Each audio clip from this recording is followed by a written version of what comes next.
அண்மைச் செய்தி. தேனை தடவி தேர்தல் வாக்குறுதி கொடுக்கும்போது தாவேகாவிற்கு ரிசர்வ் வங்கி விதிமுறைகள் தெரியாதா என முன்னாள் நிதியமைச்சர் தங்கம் தென்னரசு கேள்வி எழுப்பியுள்ளார். இது தொடர்பான கூடுதல் தகவல்களை தருகிறார் எமது செய்தியாளர் மாணிக்கம். முழு விவரங்கள் என்ன?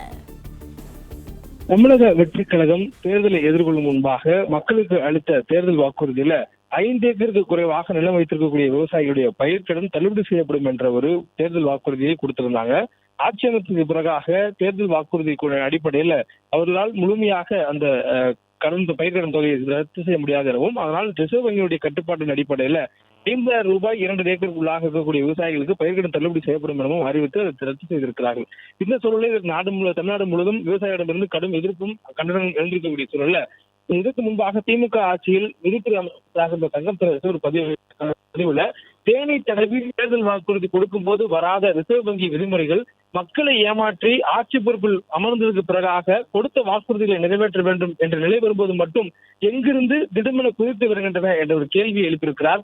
மேலும் இது தமிழக வெற்றி கழகத்தினுடைய அரசு, விஜய் தலைமையிலான அரசினுடைய நிர்வாக திறமையின்மையா இல்லை திட்டமிட்ட ஏமாற்று வேலையா என்ற கேள்வியும் அவர் எழுப்பியிருக்கிறார்.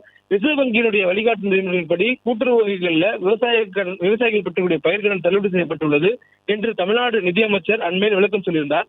கடன் தள்ளுபடி செய்யப்படுவதாக அரசின் சார்பில் வெளியிடப்பட்ட அந்த செய்திக்குறிப்பு தெளிவாக குறிப்பிட்டுள்ளவாறு ரிசர்வ் வங்கியின் வழிகாட்டுதல் என்பது கடந்த 2025 ஆண்டு நவம்பர் மாதம் 28ஆம் தேதி வழங்கப்பட்டு விட்டது. அதாவது இப்போ கடன் தள்ளுபடி செய்வதற்கு என்ன விதிமுறைகள் இருப்பதாக தற்போது இருக்கக்கூடிய தமிழக வெற்றி கழகத்துடைய அரசு சொல்கிறதோ அந்த விதிமுறைகளை ரிசர்வ் வங்கி கடந்த ஆண்டு 2025ஆம் ஆண்டு நவம்பர் மாதம் 28ஆம் தேதி கொடுத்து விட்டது. அதற்கு பிறகாக 2026 ஏப்ரல் மாதம் 16ஆம் தேதி தேர்தலுக்கு முன்பாக தாவேகா வெளியிட்ட அந்த தேர்தல் அறிக்கையில் 5 ஏக்கருக்கு உள்ளாக நிலம் வைத்திருக்கக்கூடிய விவசாயிகளுடைய கூட்டுறவு வங்கியில் பெற்றக்கூடிய பயிர்க்கடன் முழுமையாக தள்ளுபடி செய்யப்படும், 5 ஏக்கருக்கு மேல் வைத்திருக்கக்கூடிய விவசாய பயிர்க்கடன் 50% தள்ளுபடி செய்யப்படும் என்ற வாக்குறுதி அளிக்கப்பட்டது. எனவே தெளிவாக தெரிந்து கொண்டுதான் ஒரு வாக்குறுதியை கொடுத்திருக்கிறார்கள்.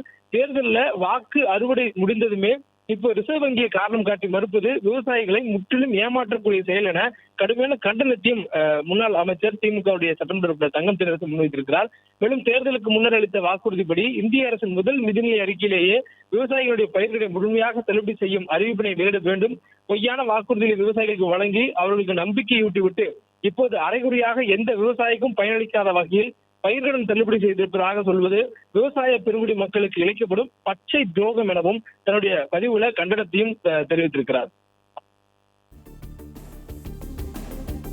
பிளே ஸ்டோர் மற்றும் ஆப் ஸ்டோரில் இருந்து பாலிமர் செயலியை QR கோடு மூலம் பதிவிறக்கம் செய்யுங்கள்.